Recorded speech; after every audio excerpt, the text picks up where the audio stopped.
You might have found me from my oddly specific interior design yums videos, which are just about weirdly specific things that I am really loving at the moment as a designer. But today is going to be the first of my oddly specific design yucks videos, or things that just turn me off for like no apparent reason. This isn't going to be your standard like farmhouse kitchen signs and grommet curtain rings, nothing like that. Like I said, these are my oddly specific interior design yucks. So before we get into it, if you're new here, my name is Medora. I use they, them pronouns, and I make videos about home design for girls, gays, and theys. I did not number these. So in no particular order and in a very chaotic / non-existent organizing system, the first one is high contrast grout. Grout is the line of like stuff that goes in between tiles. And if it's super high contrast, that just means that your tile installation has to be absolutely flawless. Otherwise you will notice every mistake. So I definitely don't recommend high tile grout for that specific reason, but also I just think it looks bad in most cases. I've also seen people try to do like colored grout or sparkle grout or just like weird forms of grout as an accent pop of color or something. But call me old-fashioned, I think grout should just be grout. You can bring in accent colors in so many different ways. Don't make it your grout. I could maybe see it for like a Danish pastel kind of vibe, possibly. I think I've seen like a bright hot pink grout or something. That could make sense in that one context. But for most people in most spaces, if you're doing real tile, just make it timeless. That doesn't have to mean boring, but choose something that you will enjoy for years to come, because tile is an absolute pain to take out and redo. It can be done, but would not recommend it. The second oddly specific interior design yuck is a room that looks like every single thing in the room looks like it was produced within the last year or two. It just feels so removed from any sense of reality. It feels like dissociating. There's just something that feels wrong about it to me. So add some vintage pieces, add some antique pieces. And as a side note, general rule of thumb is that vintage pieces are 25 years or older and antique pieces are 100 years or older. Again, not everyone's going to be super specific about it, and sometimes you don't know what year something came from, but that is the general rule of thumb. And yes, that means that things that were made in the year 2000 are considered vintage now. So maybe instead of those general rules, we should be looking for things from specific time periods. Because in the 50s and especially in the 70s, that's when things really started getting out of hand in terms of production and lowering the quality of the things that are being produced. And especially anything that was made after the time of TikTok, I would be very skeptical of and look into very closely. Another yuck is the assumption and kind of cultural narrative that large rooms and tall ceilings are inherently better and more admirable than small spaces just because they're associated with wealth. I don't know if you've ever seen pictures of an English cottage, but those are real freaking tiny and they're super cute and super admirable. So don't necessarily let the size of an apartment or a house be the deciding factor. This would have been a perfect spot for, and it's not the size, it's how you use it, joke.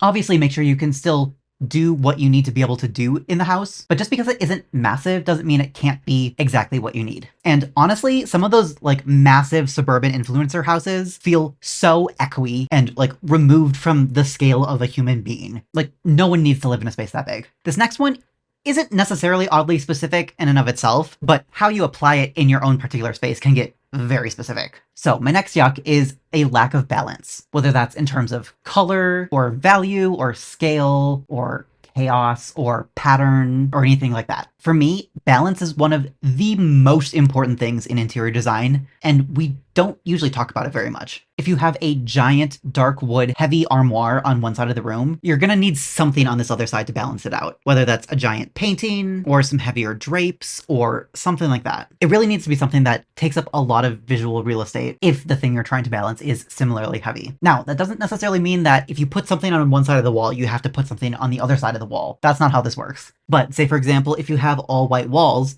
you probably don't want to get a white couch. You probably want to get a much darker couch to kind of balance that out so that it actually feels grounded, because a white couch would just feel very like floaty and monotone in the space. That was a good example of tone, which is just lightness and darkness. But to go through the other ones real quick, balance in terms of color might look like if you have some blue in a room, you might want to add some yellow and orange to go with it. The armoire example kind of applied to scale also, which is just the size of things in proportion to other things. But another good one is that, say, for example, you have a really long, 8-foot long built-in media unit underneath your TV, and you put a bunch of little trinkets on there. That's going to feel really off because you need to have the things on your media unit be a similar scale and proportion to the media unit itself. So doing a large table lamp and maybe a large piece of art leaned up against the wall or something, that would be much more balanced. And then with pattern, you can definitely have balance within the sense that you put one pattern over here and then one pattern in another room and then another pattern in another room instead of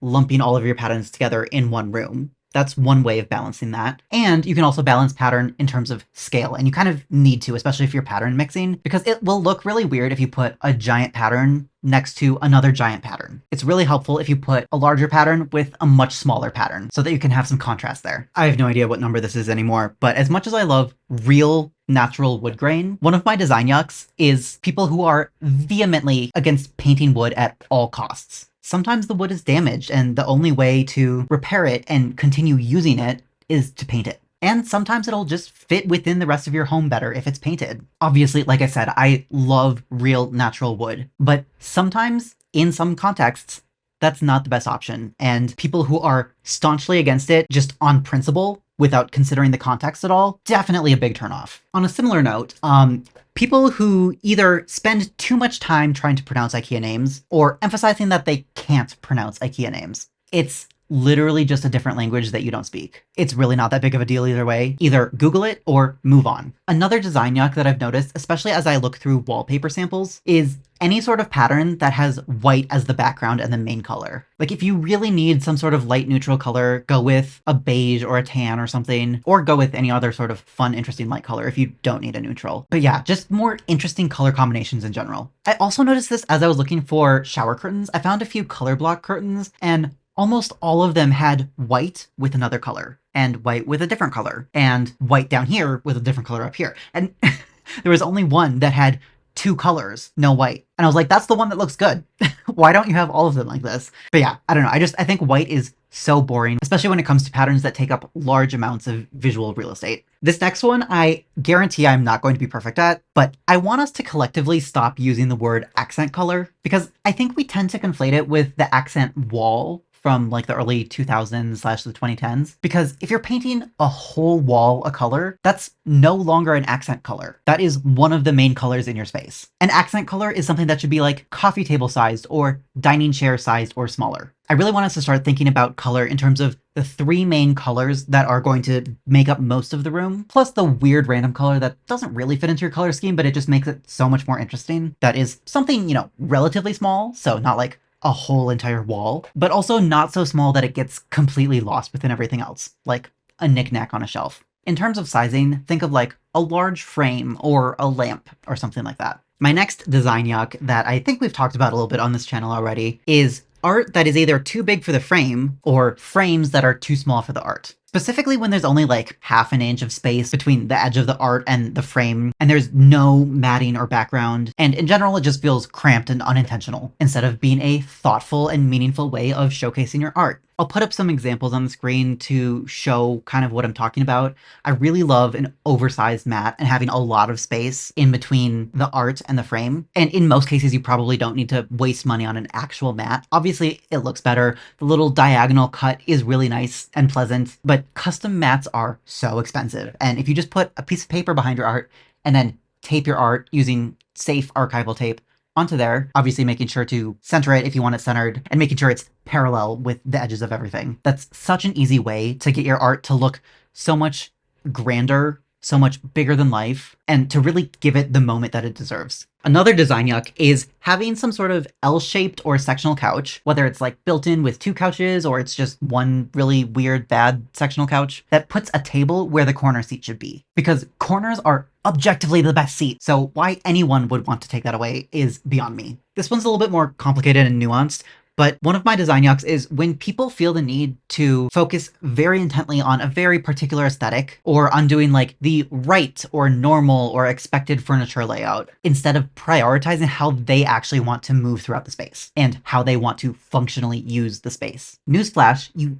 don't have to have a couch if you don't want a couch. You don't have to have a dining table if you don't want a dining table. You don't even have to have a bed if you'd rather sleep in a hammock or on a futon mattress on the floor. You literally get to do whatever you want with your home, with some caveats if you live with other people. I know it can be hard to do what you want and even know what you want when you were raised in a family and a culture that values conformity and rule following, but if you commit to the process of following your joy in little ways, for example, actually following through when you're like, I want some tea.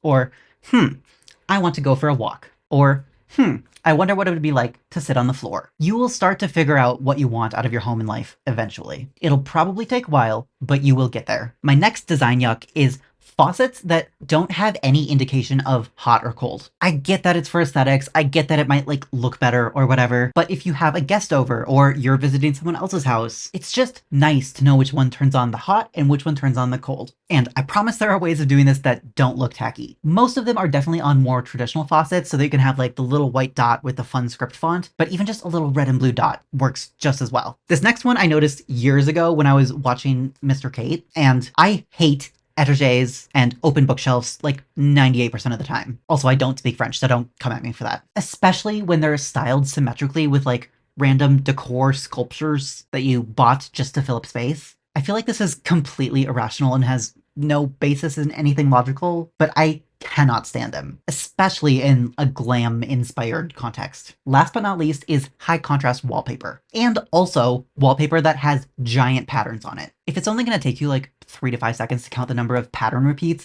between the floor and the ceiling, the pattern is too big. You should be up there with your finger, not losing track, being like 1, 2, 3, 4, 5, 6, 7, 8, 9, 10, 11, 12. And I guess I could add on to this modern wallpaper in general. I just haven't found a quote unquote modern design that I like. I feel like old traditional wallpapers are really where it's at, and I feel like there was so much more thought and intention put into designing wallpapers back then, whereas now anyone who has a computer in Photoshop can do it. And also, on the context of wallpaper, if you're going to wallpaper like a whole entire room, a giant wall, something like that, you need to have large furniture pieces or framed art or anything like that to break up the pattern, because if you just have a full wall of pattern, it will feel really overwhelming. It's actually really helpful to, again, have a giant piece of furniture or a large piece of art, or to only do it on the upper third or 2/3 of your wall and do some sort of wood paneling situation on the bottom. Those are really the contexts that I feel like wallpaper makes the most sense in. And in general, I just feel like it's kind of overhyped. Maybe that's because I'm poor and wallpaper is absurdly expensive,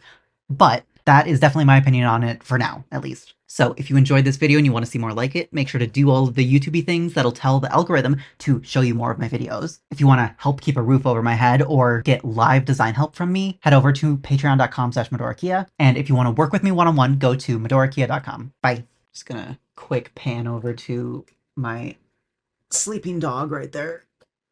Coda. Hi, buddy. Okay, bye.